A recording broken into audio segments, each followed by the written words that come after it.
What's up everyone, Andrew Baena here, and on today's video we're going to be taking a look at 3 of the 25th anniversary guitars from Harley Benton. Real quick, I want to give a big thank you to Harley Benton and Thomann for sponsoring this video and sending these guitars over to me.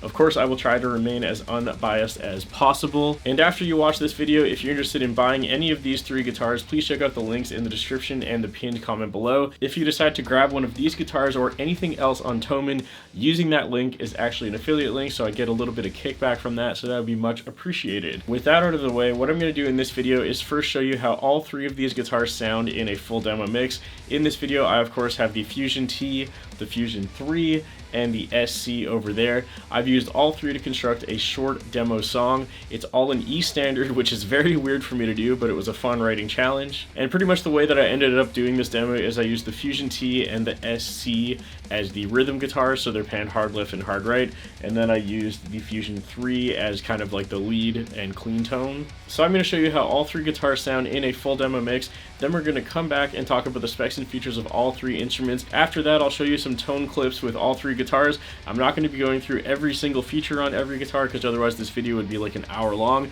but I will show you some solid tone clips, of course. And then after that, of course, last but not least, is my thoughts and opinions on these 3 instruments. So with that being said, here's how all 3 of the Harley Benton 25th anniversary guitars sound in a full demo mix.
Okay, so now that you've heard how the guitars sound in a full demo mix, we're going to talk about the specs and features of each one, starting off with the Fusion T that I have in my hands right here. So one thing that's going to be the same for all 3 guitars is, of course, the Fire Mist finish, which is a very kind of gold-looking finish. I don't actually know what Fire Mist is supposed to be because I've had other guitars that have a Fire Mist finish and they're like silver. But anyways, all 3 have this Fire Mist finish in this nice satin finish on top of that. It looks absolutely beautiful. I wasn't sure how I would feel about having gold guitars because I've never had them before, but I actually like how they look a lot more than I thought I would based off of the renderings that I got before they were sent over. As for the specs of the Fusion T, we are looking at a Niato body. As for the neck, we have a roasted Canadian maple neck, which is a bolt-on in this case. Moving on to the front of the neck, we have 22 jumbo stainless steel frets with black inlays on the front and glow-in-the-dark side dots. And the fretboard is also that same roasted Canadian maple that you can see on the back of the neck. This one also has a 25.5-inch scale length, which is pretty typical for a Fender style guitar. Moving back to the body, this one has a black binding that goes all across the top and the body. As for controls, we have volume, tone, and a 3-way pickup selector. And in addition to that, the tone knob is also a push-pull coil split. This guitar has 2 Tesla pickups in the bridge. It is the Tesla VR3B, and in the neck it's the VR3N.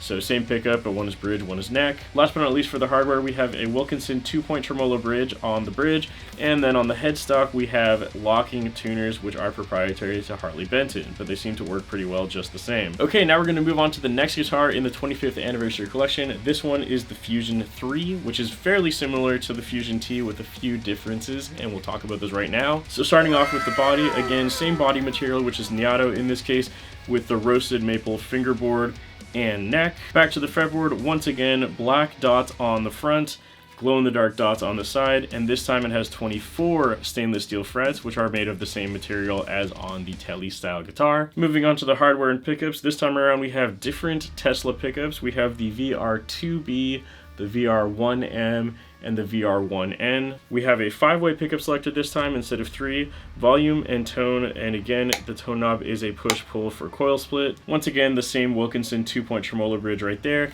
and the locking tuners on the back of the headstock. And of course, again, same fire mist finish in that beautiful satin with black binding. Okay, and last but not least, we will go on to the SC 25th anniversary, SC standing for single cut. On this one, the body is made out of okume. I'm not sure if I'm pronouncing that right, hopefully I am. But yeah, so it's an okume body with a maple top. Once again, a roasted maple neck on the back, but this time around the fretboard material is made out of laurel instead of roasted maple. Once again, we have stainless steel frets, which is even crazier at this guitar because this is the cheapest of the 3 guitars, but it still retains those stainless steel premium features. We got block perloid inlays on the front and black inlays on the side with this cream binding, and of course the cream binding on the body as well instead of black. This one is a set neck rather than a bolt-on, as you would expect for this type of guitar, and in addition to that, it is a 24.75 inch scale length rather than 25.5, which again makes sense for this type of guitar. This guitar does come with an optional pickguard, which I have chosen not to put on, but if you like the look of this style of guitar with a pickguard, you can certainly put that on yourself. I just chose not to. As for pickups, this time around we're not going with Tesla pickups, we got Roswell pickups,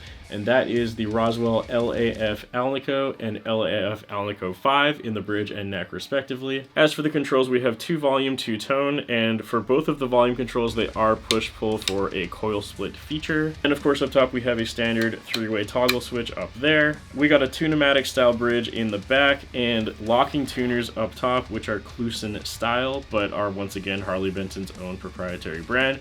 It's really nice that they still threw locking tuners on this one since it is the cheapest of the 3. Always a big fan of locking tuners on any guitar at any price point. Okay, so that does it for the specs and features of all 3 of the 25th anniversary guitars that I have with me right here. Next up, what I'm going to do is show you how each of these guitars sounds with a few soloed tone clips. I'm not going to be going through every single possible feature and pickup combination of all 3 because it will just take simply too long. So what I'm going to do instead is focus on the 3 main tones that I was using in that demo song, which are a heavy rhythm tone, a clean tone, and a lead tone, and I'll basically play through those 3 tones on each of these 3 guitars, and that way you'll be able to hear the difference between the 3. So with that being said, we'll start off with the SC 25th anniversary. Gonna do a heavy rhythm tone, a clean tone, and a lead tone, and then we'll do all 3 of those again for these 2 guitars as well, and it sounds like this.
Okay, and last but not least, it is time for my thoughts and opinions on these guitars. Now, as you may know or may not know, depending how familiar you are with my channel, I don't normally play E standard and I don't normally play 6-string guitars. I am far more used to baritones or 7 strings or 8 strings, so this was going a little bit outside of my comfort zone, especially forcing myself to write a song in E standard, but it was a lot of fun. And yeah, I actually enjoyed all 3 of these guitars a lot, which I'm very happy to say because the last time Harley Benton sent over a batch of guitars was a little iffy to say the least. The last time I worked with them was on the kind of active series metal-ish guitars, which were basically like a black satin Flying V style guitar and a Jazzmaster style guitar, and those ones had quite a few issues, unfortunately.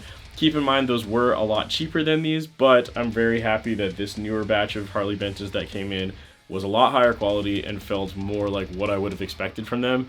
Every other guitar I've gotten from them in the past has been good, but that last batch was a little questionable, so I'm glad to see that they're returning to form and making good stuff as I would have expected them to. So yeah, all 3 of these feel really, really good. As usual for Harley Benton, they always feel like they kind of punch far beyond their price point. This guitar being only around $260 US at the time of filming this video is pretty crazy. Having locking tuners, stainless steel frets at that price point, I don't even understand how they can do that, but they do. The single cut in particular really surprised me because this was one I kind of threw out there as a, I'll see how it is. It's not normally a style of guitar that I play. I don't usually go for single cuts. I don't even have I have one other single cut in my entire collection right now, but it's like a weird lime green baritone single cut. So having something this traditional, I wasn't really sure if I would like it or what to expect. And I was actually pretty surprised with this one, again, with it being the cheapest of the 3. It ended up being one of my favorites of the 3. However, if we're talking favorites, I think I gotta give it to the T Fusion. This one is by far my favorite of the 3, with the 25.5-inch scale length that I much prefer to the shorter scale length on the SC, and the much more simple layout of controls with just the volume and the tone and 3-way. I also thought these pickups sounded a little bit better, although this one does still sound pretty chunky. This one is a little bit more my style, and I have a feeling this would sound a little bit better down-tuned as well, which, let's be honest, I'm obviously going to do as soon as this video ends. So overall, I think the T Fusion is my favorite of the 3 and is the absolute winner in this case. And then last but not least is the Fusion 3. This is one that I was actually a little disappointed by. Some people might not care, it might just be my own personal preference, but the main thing that was bumming me out about this one was actually the volume knob. As you can see on B-Cam there, it is extremely close to the bridge pickup, and when I play guitar, literally my pinky is hitting it non-stop, and it was such a bummer because everything else about this guitar felt and played really, really good. It was nice to have the 24 frets. That's the only thing I didn't like about the Tele style one, is that it only has 22. So I was kind of looking forward to this one having more of that full range. Not that I ever use the 24th fret, but you know, it just feels a little bit more familiar to me. I'm not used to having less frets and a shorter neck. So I was hoping I would like this more, but yeah, this volume placement just really threw me off completely. I think if I'm to keep this guitar and have it in my constant rotation, the only way I would be able to make that happen is if I completely remove this volume knob, move it over here, and just have no tone at all, and just have this be like a blank spot, because this is way too close to the bridge pickup to do anything meaningful for. I don't really know why anyone would want it this close. Maybe there are some people in the comments who will let me know, and maybe you do like this, but for me, this was a massive, massive bummer. Everything else about the guitar is great. It's pretty much very, very similar to the Fusion T, so I liked all the other specs and features. But yeah, that is a bit of a bummer. Also, again, a personal preference, but I usually don't like having a middle pickup because, again, it's like exactly where my picking hand goes, so I end up accidentally scratching the middle pickup with my pick all the time. That might just be me having a bad technique, I'm not really sure, but that one's not as big of a deal for me because you could just lower the pickup and like sink it into the body, and then that pretty much becomes a non-issue. And I know a lot of people do like middle pickups, so I'm sure I'm alone in that. But yeah, that pretty much does it on my thoughts and opinions on all 3 of these guitars. Again, a massive thank you to Thomann and Harley Benton for sponsoring this video and sending them over. If you are interested in getting one of these guitars or pretty much any other musical piece of gear you can think of, go check out Thoman's website. Again, the link is going to be in the description and the pinned comment below, and anything you buy directly helps support my channel, so I'd appreciate it a lot. Once again, thank you so much for watching this video, and another massive thank you to all my Patreon members whose names are on the screen at this point in time. If you're interested in audio downloads, guitar tabs, stems, or a shout out on the screen, you can find all that information over on my Patreon page. And that's all I got to say. I hope you enjoyed this video, and I'll see you next time.